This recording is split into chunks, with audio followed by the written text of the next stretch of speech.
Life is full of unexpected expenses, from car repairs to medical bills. So having an emergency fund can really be a lifesaver. But how do you even start? My next guest is here to explain the best ways to build your emergency fund. Please welcome back to New Day, Simon Powley from Kitsap Credit Union. Great to be here. Hello, great to be here. Great to see you. So let's start with the basics, of course. Why is having an emergency fund so important? Yeah, well, we as Americans and certainly Washingtonians just don't take care of our finances as well as we should have. And in terms of responsibility, consumer spending, you kind of get it in, you take it out. And life is full of unexpected situations. If you think about things like tires or roof repairs or, just miscellaneous things that come up, if you're not prepared for that, you can be in a pretty difficult situation, which could impact credit, like we talked about last time I was on the segment, but certainly put undue stress on you. So you really want to be planful for these events or these unexpected things that happen. Okay, and then how much should people aim to save in an emergency fund like this as well? Yeah, it's a good question. Typically we would recommend 3 to 6 months. What I would say is, stop into your local credit union and talk to someone who can, give you advice on how to do these things and so forth and plan for this. But I'd say 3 to 6 months usually is kind of a good rule of thumb. If something was to happen, say tires again, for an example, those are very expensive. You want to have something there to set funds aside for, or, heaven forbid something happened to your job or something like that, unexpected in the economy, how are you going to plan to pay for rent and those kinds of expenses? So we think 3 to 6 months is a really good rule of thumb. Okay, that is. And to be able to go into and talk to someone, like you said, is such a good tip. Yes. So are there any specific amounts that can help this process easier accounts and make it a little more efficient too? Yeah, for sure. So let's focus on two that I think are probably readily available here in the Northwest. The first we'll start with is savings. And I would just say a money market savings account. You want a savings account that can really give you the most return for your money. So, we've talked about in last segments, credit unions, we reinvest when our members, and so typically we'll pay higher rates on our savings accounts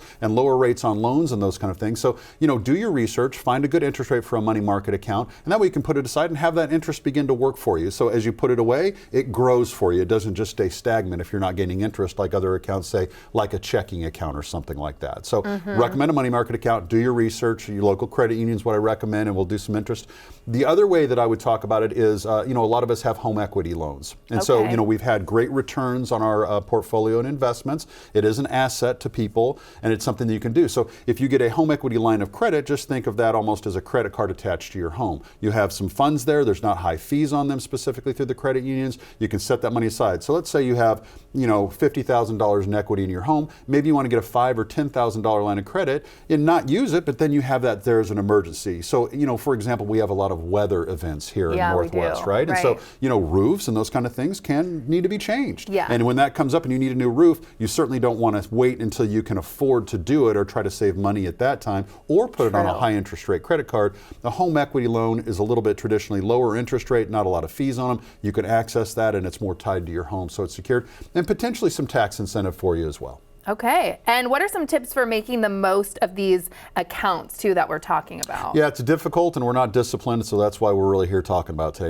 Everybody kind of has trouble with that. When you get your paycheck or something, it's fun to go out on the weekends, it's fun to buy a new car. Right. We are a consumer-driven industry, and so, that's the way our economy works. What I would say is put it away. So, for many of us, I think establishing 401k, I have a lot of these conversations with our new employees.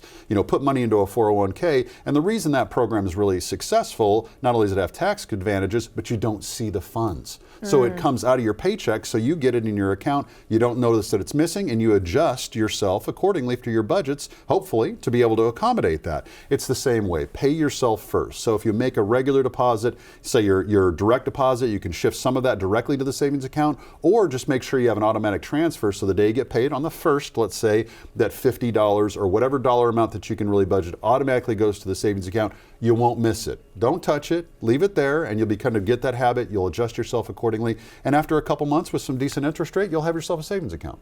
Boom, savings account. Thank you so much for being here. My pleasure. Love having you on. Yeah, thank you.